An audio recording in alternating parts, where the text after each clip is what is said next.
एक अनोखा रिश्ता, हृदय स्पर्शी कहानी। ऑफिस की कैंटीन में बैठकर दो लोग बातें कर रहे थे। अरे यार, ये क्या हो गया है? अरुणा को क्यों आजकल वो इतना एरोगेंट बिहेव करती है? पता नहीं क्या समझती है अपने आप को। मैंने कुछ कहा तो कहने लगी, अपने काम से काम रखो। अपने कलीग साथ बात करने का यह कोई तरीका है? पहले आदमी ने कहा।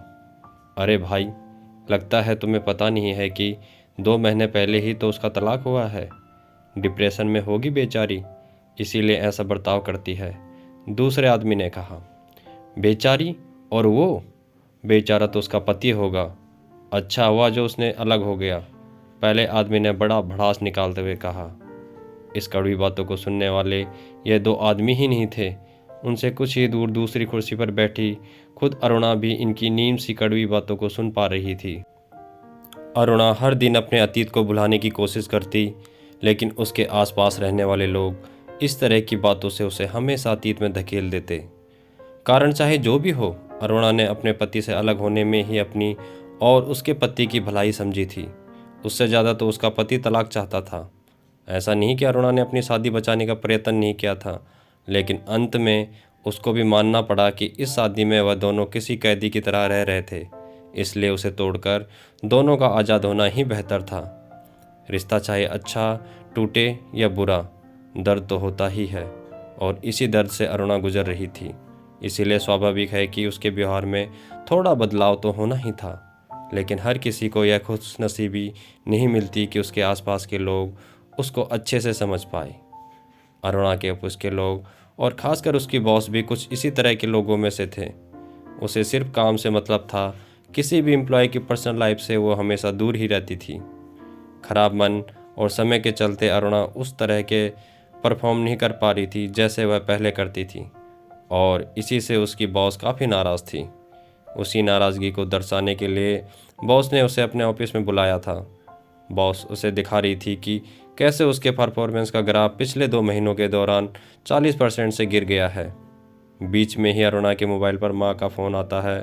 बॉस के ऑफिस में होने के कारण अरुणा उसे साइलेंट कर देती है और फ़ोन उठाती नहीं है।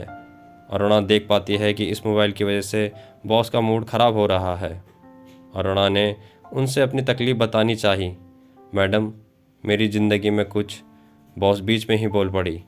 हाँ हाँ, मुझे पता है तुम्हारा तलाक हुआ है, लेकिन तुम भी अच्छी तरह से जानती हो मुझे यह बिल्कुल पसंद नहीं है कि कोई अपनी पर्सनल लाइफ को प्रोफेशनल लाइफ में लेकर आए।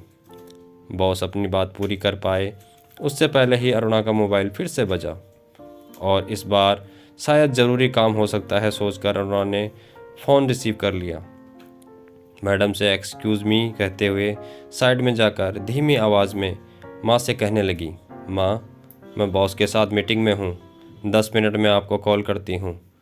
तभी माँ दूसरी तरफ से बड़ी मुश्किल से बोल पाई, मुझे सांस लेने में। अरुणा को यह समझते देर नहीं लगी कि बीपी की दवाई नहीं खाई होगी, इसीलिए अब उनका बीपी लो हो गया होगा और सांस लेने में तकलीफ हो रही होगी।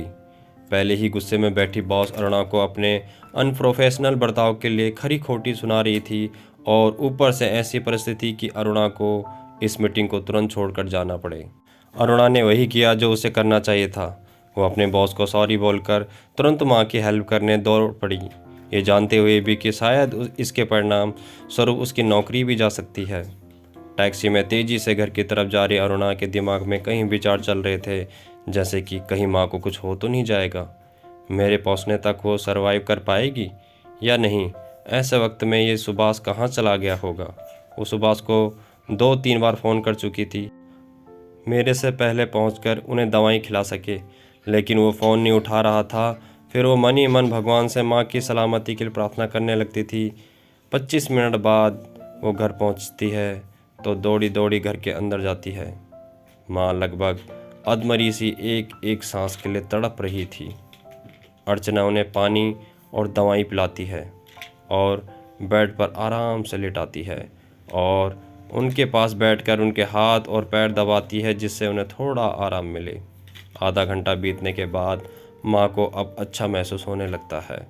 माँ अरुणा की ओर एकटक देखती रहती है। उनके आंखों में आंसू थे। अरुणा ने उनके आंसू पोंछे और उन्हें रोने के लिए मना किया। माँ ने कांपती आवाज़ में कहा, अरुणा, आज तुम नहीं आती तो शायद मैं। अरुणा ने उनके मुंह पर हाथ रखते हुए कहा, कैसे नहीं आती? माँ तकलीफ में हो और बहू ना आए, ऐसे हो सकता है भला? अरुणा, तुम बिल्कुल नहीं बदली, तुम अभी भी वैसी ही हो जैसे पहले थी। मैं सोचती थी तलाक के बाद सब बदल जाएगा। माँ ने अपने मन की बात अरुणा को बताई। अरुणा ने कहा, मैं बदल जाऊंगी, ऐसा कभी मत सोचना माँ, क्योंकि मेरा तलाक आपके बेटे से हुआ है, आपसे नहीं। और हाँ, जब भी ज़रूरत पड़े आपके एक कॉल पर मैं हमेशा आपके लिए हाजिर रहूँगी। तब तक सुभाष भी ऑफिस से घर लौट आया था। माँ को बेड पर और साथ में अरुणा को देख सुभाष जल्दी से दौड़कर उनके पास आया। माँ को क्या हुआ, उसके बारे में पूछने लगा। अरुणा ने सारी बात सुभाष को बताई और माँ को खाना खिलाकर दवाई देने के लिए कहकर जाने लगी। सुभाष ने अरुणा से कहा, शुक्रिया, तुमने माँ के लिए इतना कुछ किया।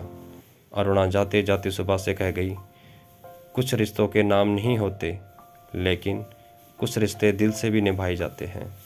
दोस्तों, उम्मीद करता हूँ कि आपको ये कहानी पसंद आई होगी। अगर ये कहानी अच्छी लगी हो तो लाइक शेयर करना मत भूलिएगा और चैनल को सब्सक्राइब करना मत भूलिएगा।